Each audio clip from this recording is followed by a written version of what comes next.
una y otra vez el milagro de la mañana, el sol y los árboles. El mundo es como una flor de nieve. La tomas en las manos y se derrite. No queda nada, solo una mano mojada. Pero si la miras, si solamente la miras, la flor de nieve es tan bella como cualquier otra flor en el mundo. Y este milagro ocurre todas las mañanas, todas las tardes, todas las noches, cada 24 horas, día tras día, el milagro. Y la gente va a adorar a Dios a los templos, las iglesias, las mezquitas y las sinagogas. El mundo debe estar lleno de tontos, perdón, no de tontos, sino de idiotas incurables que padecen este retraso mental. ¿Hay que ir a un templo para buscar a Dios? ¿No está aquí y ahora? La misma idea de la búsqueda es una imbecilidad. Uno busca aquello que está lejos, y Dios está muy cerca, más cerca que el latido de tu corazón. Cada vez que veo el milagro me asombro de cómo es posible. ¡Qué creatividad! Esto solo es posible porque no hay ningún creador. Si hubiese un creador tendrías el mismo lunes todos los lunes, porque el creador creó el mundo en 6 días y después lo dio por concluido. No hay un creador, sino energía creativa. Pero energía en millones de formas, fundiéndose, encontrándose, apareciendo, desapareciendo, juntándose y separándose. Por eso digo que los sacerdotes son los que están más lejos de la verdad, y los poetas los más próximos. Por supuesto, el poeta tampoco la ha alcanzado. Solo la alcanza el místico, alcanza no es la palabra correcta. Se convierte en ello, o mejor dicho, descubre que siempre lo ha sido. La gente me pregunta, ¿crees en la astrología, en la religión, en esto, en aquello? No creo en nada de nada porque lo sé. Esto me recuerda a la historia que os contaba el otro día. Vino el viejo astrólogo. Mi abuelo no creía lo que estaba viendo. El astrólogo era tan famoso que hasta los reyes se habrían sorprendido si les hubiese visitado en su palacio. Y vino a la casa de mi abuelo. Hay que llamarlo casa, pero no era gran cosa, tenía las paredes de adobe y ni siquiera tenía un baño privado. Nos visitó y enseguida me hice amigo del anciano. Mirándole a los ojos, podía leer sus ojos aunque solo tuviese 7 años y no supiese leer. No necesito vuestros 3 R's, le dije al astrólogo. Es extraño que hayas venido desde tan lejos solamente para hacerme la carta astral. Benares, en aquellos días, e incluso hoy, estaba muy lejos de aquel pueblecito. El viejo dijo. He hecho una promesa y las promesas se deben cumplir. La forma en que dijo una promesa se debe cumplir me estremeció. He aquí un hombre vivo. Si tú has venido a cumplir tu promesa, le dije, entonces te puedo predecir el futuro. ¿Qué? Exclamó. ¿Tú puedes predecir mi futuro? Sí. Puedo asegurarte que no vas a ser un Buda, pero vas a ser un Bhikkhu, un Sannyasin, le respondí. Este es el nombre del Sannyasin budista. Él se rió y me dijo. Imposible. ¿Apostamos? Le contesté. ¿De acuerdo? ¿Cuánto? Preguntó. No importa, dije. Apuesta lo que quieras, porque si gano, gano. Si pierdo, no pierdo nada porque no tengo nada. Estás jugando con un niño de 7 años. ¿No te das cuenta? Yo no tengo nada. Os extrañará saber que yo estaba desnudo. En ese pobre pueblo no estaba prohibido corretear desnudos, al menos para los niños de 7 años. No era un pueblo inglés. Todavía me puedo ver desnudo, delante del astrólogo. Se había acercado todo el pueblo, y estaban escuchando lo que conspirábamos él y yo. El anciano dijo. De acuerdo, si yo me convierto en Sannyasin, en Bhikkhu, y me enseñó su reloj de oro de bolsillo engastado con diamantes, te daré esto. ¿Y si pierdes tú, qué me das? Yo pierdo y ya está, le respondí. No tengo nada, no tengo un reloj de pulsera de oro para darte. Solo te daré las gracias. Él se rió y se fue. No creo en la astrología. El 99,9% es un disparate, pero el 0,1% es la pura verdad. Un hombre de percepción, intuición y pureza puede entrever el futuro con seguridad, porque el futuro no es no existencial, simplemente se oculta a nuestros ojos. Probablemente, lo único que separa el presente del futuro es una fina cortina de pensamientos. En India la novia se cubre el rostro con un gongat. Esta palabra es difícil de traducir. Solo es una máscara. Se cubre el rostro con el sari. De este mismo modo se oculta el futuro, simplemente con un gongat, con un fino velo. No creo en la astrología, es decir, en el 99,9%. En el 0,1% restante no necesito creer. Es verdad. He visto cómo funciona. Ese viejo fue la primera prueba. Pero es extraño. Podía ver mi futuro, por supuesto, muy vagamente y lleno de posibilidades, aunque no podía ver el suyo. No solo eso, sino que estaba dispuesto a apostar conmigo cuando le dije que se convertiría en un bhikkhu. Yo tenía 14 años, y estaba viajando por Benares con el padre de mi padre. Él iba en viaje de negocios y yo me había empeñado en acompañarle. Paré a un viejo bhikkhu en la carretera entre Benares y Sarnath y le dije: «Viejo, ¿te acuerdas de mí?» «No te he visto antes», dijo. «¿Por qué me tengo que acordar?» «Probablemente tú no», le dije, «pero yo me tengo que acordar de ti». «¿Dónde está el reloj, reloj de oro con diamantes engastados?» «Yo soy el niño con que apostaste. Ha llegado el momento de pedírtelo. Yo afirmé que tú ibas a ser un bhikkhu, y ahora lo eres. Dame el reloj». Él se rió y se sacó del bolsillo el bello y viejo reloj. Me lo dio con lágrimas en los ojos, y, ¿lo podéis creer?, se postró a mis pies. «No, no», exclamé. «Tú eres un bhikkhu, un sannyasin, no te debes postrar a mis pies». «Olvídate de eso», me dijo. «Has demostrado ser mejor astrólogo que yo. Déjame que te toque los pies». Le regalé ese reloj a mi primera sannyasin. El nombre de mi primera sannyasin es Mahanand Madhu. Una mujer, claro, porque eso es lo que yo quería. Nadie ha iniciado a sannyas a las mujeres como lo he hecho yo. No solo eso, sino que quería que mi primer sannyasin fuera una mujer, simplemente para equilibrar y poner en orden las cosas. Buda dudó antes de dar sannyas a las mujeres, incluso Buda.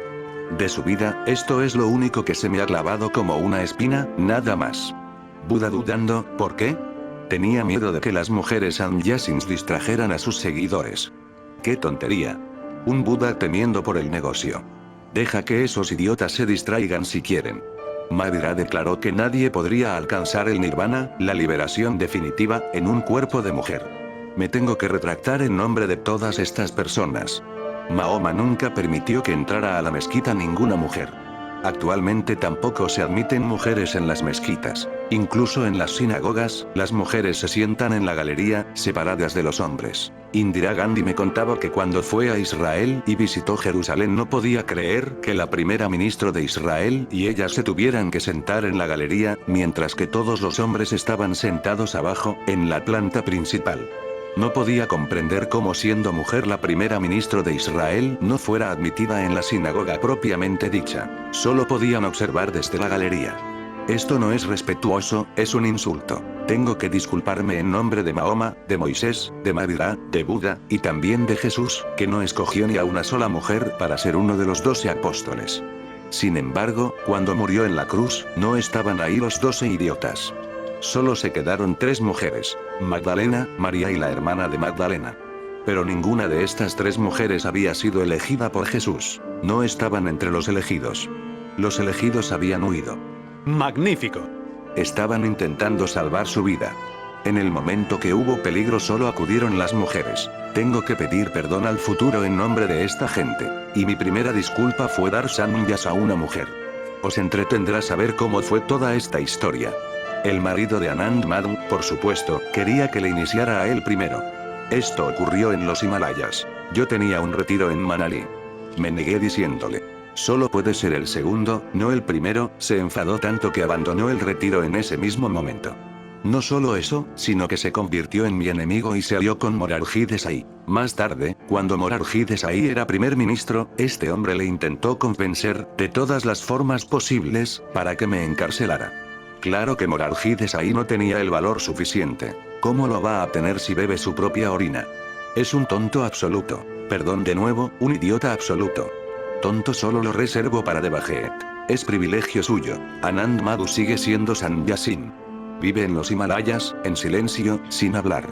Desde entonces, todo mi esfuerzo ha sido poner a las mujeres en primera fila lo más posible. A veces, hasta puedo parecer injusto con los hombres. No lo soy, solo estoy poniendo las cosas en su sitio.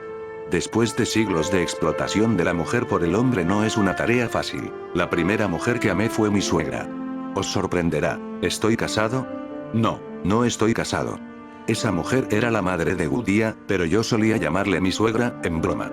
Me he vuelto a acordar después de muchos años. Solía llamarle suegra porque amaba a su hija.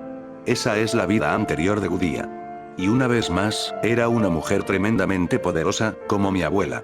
Mi suegra era una mujer rara, especialmente en India. Abandonó a su marido, se fue a Pakistán y se casó con un musulmán aunque ella era brahmin. Sabía ser atrevida. Me gusta la cualidad del atrevimiento, porque cuanto más te atreves, más cerca estás de casa. Solo se convierten en Budas los temerarios, acordaos de esto.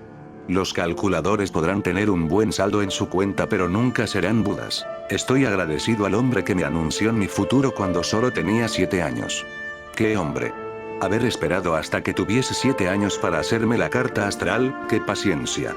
Y no solo eso, sino que vino desde Benares hasta mi pueblo. No había carreteras ni trenes, tuvo que cabalgar mucho tiempo. Cuando me lo encontré en el camino a Sarnath y le dije que había ganado la apuesta, me dio su reloj inmediatamente diciendo: te hubiera dado el mundo entero pero no tengo nada más. En realidad, tampoco debería tener este reloj, pero lo he conservado todos estos años para ti, sabiendo que ibas a venir cualquier día. Y cuando me convertí en un bhikkhu no estaba Buda en mi mente, sino tú. Un niño desnudo de 7 años, anunciando el futuro de uno de los astrólogos más importantes del país. ¿Cómo lo hiciste? No lo sé, le dije. Te miré a los ojos y vi que no estarías satisfecho con lo que te podía dar este mundo. Vi el descontento divino. Un hombre solo se hace sannyasin cuando siente el descontento divino. No sé si el viejo sigue vivo o no. No debe estarlo, porque si no me habría buscado hasta encontrarme. Pero en la vida del pueblo, ese momento fue el más destacado. Todavía se habla de la fiesta.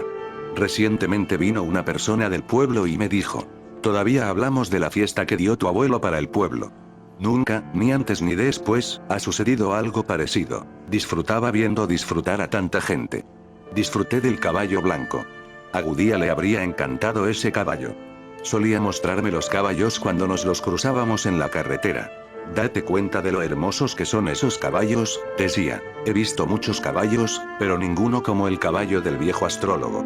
He visto muchos caballos hermosos aunque este me sigue pareciendo el más bello. Tal vez a causa de mi niñez o seguramente porque no podía compararlo con nada. Pero creedme, aunque fuese un niño, ese caballo era precioso. Era inmensamente poderoso, debía tener 8 caballos de vapor. Esos fueron los días dorados. De nuevo, puedo ver todo lo que sucedió durante esos años pasar delante de mí como si fuese película. Es increíble que me pudiese interesar, ¿no? Asu está mirando su reloj. Es demasiado pronto para mirar el reloj. No seas como el Canadadri, relájate. No seas tan seca. Has mirado tu reloj en un momento delicado, y no sabes lo que molesta. No se trata precisamente de un plop. ¿Qué estaba diciendo? Esos días fueron de oro. Puedo ver pasar delante de mí todo lo que sucedió durante esos 9 años como si fuese una película. Bueno, ha vuelto la película, a pesar de Asu y de su reloj. Sí, fue una época de oro. De hecho, fue más que de oro porque mi abuelo no solo me quería sino que le gustaba todo lo que hacía. Y yo hacía todo lo que se podría considerar una molestia. Daba la lata continuamente. Él tenía que escuchar quejas de mí todo el día, pero siempre le hacían gracia. Esto es lo maravilloso y lo hermoso de este hombre. No me castigaba nunca. Ni siquiera me dijo jamás una sola palabra como haz esto o no hagas lo otro. Simplemente me dejaba ser absolutamente yo mismo. Así es como, sin conocerlo, pude saborear el Tao. Lao Tzu dice, Tao es el camino del cauce. El agua simplemente fluye hacia abajo por donde la tierra se lo permite, así fueron mis primeros años. Se me permitió. Creo que cualquier niño necesita esos años. Si le pudiéramos dar años así a todos los niños del mundo crearíamos un mundo de oro. Esos días estaban llenos, repletos. Tantos acontecimientos, tantos incidentes que nunca le he contado a nadie. Solía ir a nadar al lago. Naturalmente, mi abuelo tenía miedo. Mandó a un personaje raro para que me vigilase desde un barco. En ese pueblo primitivo no podían concebir lo que es un barco. Ellos lo llaman donji. No es más que un tronco de un árbol ahuecado. No es un barco corriente. Es redondo, y ese es el peligro. A menos que seas un experto, no podrás remar con él. Se puede volcar en cualquier momento. Basta un pequeño desequilibrio, y te has ido para siempre. Es muy peligroso. Aprendí a mantener el equilibrio remando un donji. Esto ha sido lo que más me ha ayudado. Aprendí el camino de en medio, porque tienes que estar exactamente en el medio. Un poco a un lado o al otro, y ya te has ido. No puedes ni respirar, y tienes que permanecer en silencio absoluto. Solo así puedes remar un donji. He contado que el hombre que me escoltaba para rescatarme era raro. ¿Por qué? Porque se llamaba Bora, que quiere decir hombre blanco. Era el único blanco de nuestro pueblo. No era europeo, pero casualmente no parecía indio. Parecía más un europeo aunque no lo fuese. Probablemente, su madre habría trabajado en un campamento de la Armada Británica y se quedaría embarazada ahí. Por eso, nadie sabía su nombre, todos le llamaban Boora. Boora significa el blanco.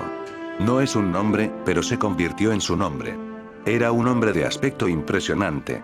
Empezó a trabajar con mi abuelo desde niño, y aunque fuese un criado se le trataba como a uno de la familia. También he dicho que era raro porque, a pesar de que he conocido a mucha gente en el mundo, pocas veces te cruzas con una persona como Boora. Se podía confiar en él. Le podías contar cualquier cosa y él mantenía el secreto para siempre. Esto solo lo supo mi familia tras la muerte de mi abuelo. Mi abuelo le había confiado a Boora todas las llaves, y todos los asuntos de la casa y las tierras. Poco después de llegar a Gadaruara mi familia le preguntó al criado más leal de mi abuelo: ¿dónde están las llaves? Él contestó: mi señor me ha dicho nunca le des las llaves a nadie más que a mí. Lo siento, pero a no ser que él mismo me lo pida, no os puedo dar las llaves. Y nunca les dio las llaves. Por tanto, no sabemos qué escondían. Muchos años después, cuando vivía en Bombay, vino el hijo de Boora y me dio las llaves diciendo: hemos estado esperando a que vinieses, pero no viniste. Hemos cuidado las tierras, nos hemos ocupado de las cosechas, y hemos apartado todo el dinero. Le devolví las llaves y le dije: ahora es todo tuyo. La casa, los cultivos y el dinero te pertenecen, son tuyos. Siento no haberlo sabido antes, pero nadie quería volver y sentir el dolor. ¡Qué hombre! Aunque antes existían este tipo de personas. Poco a poco, van desapareciendo estas personas, y encuentras en su lugar a todo tipo de gente astuta. Estas personas son la sal de la tierra. He dicho que Boora era un hombre raro porque en un mundo de astutos, lo raro es ser sencillo. Es como ser un extraño, no ser de este mundo. Mi abuelo tenía tantas tierras como se puedan desear, porque en aquellos días y en esa parte de India, la tierra era totalmente gratis. Bastaba con ir a la oficina del gobierno en la capital y pedir la tierra. Eso era suficiente, y te la daban. Teníamos 700 hectáreas de cultivos de los que se ocupaba Boora. Cuando mi abuelo enfermó, Boora dijo que no sería capaz de vivir sin él, porque se habían vuelto muy próximos. Cuando mi abuelo se estaba muriendo, le trasladamos de Kuchwada a Gadaruara, porque en Kuchwada no había adelantos para cuidar de los enfermos. La casa de mi abuelo era la única casa del pueblo. Cuando abandonamos Kuchwada, Boora le dio las llaves a sus hijos. De camino a Gadaruara murió mi abuelo, y del disgusto Boora no se despertó de su sueño. Se murió esa misma noche. Mi abuela, mi padre y mi madre no quisieron volver a Kuchwada por la pena que nos iba a causar, ya que mi abuelo había sido un hombre muy hermoso. El hijo de Boora tiene la misma edad que yo. Hace tan solo unos años, mi hermano Nildanka fue con Chaitanya Barri para hacer unas fotos de la casa y del estanque. Ahora piden 1 millón de rupias por la casa donde nací, sabiendo que alguno de mis discípulos desearía comprarla. 1 millón. Esos son $100.000. ¿Y sabéis? Cuando se murió mi abuelo valía 30 rupias. Y ya era demasiado. Nos habríamos quedado sorprendidos si alguien hubiese estado dispuesto a pagarnos esa cantidad. Era una zona muy primitiva del país. Precisamente porque era primitiva tenía algo que le falta actualmente al hombre en cualquier otro lugar. El hombre también necesita ser un poco primitivo, al menos, de vez en cuando. Un bosque, o mejor dicho una selva, un océano, un cielo lleno de estrellas. El hombre no debería preocuparse únicamente de su cuenta bancaria. Eso es la cosa más horrible. Quiere decir que el hombre está muerto. Enterradlo. Celebrad. Quemadlo. Bailad en su funeral. La cuenta del banco no es el hombre. El hombre, para poder ser un hombre, debe ser tan natural como los montes, los ríos, las rocas, las flores. Mi abuelo no solo me enseñó qué es la inocencia, es decir, la vida, sino que me enseñó lo que es la muerte. Se murió en mi regazo. Sobre esto hablaré más adelante.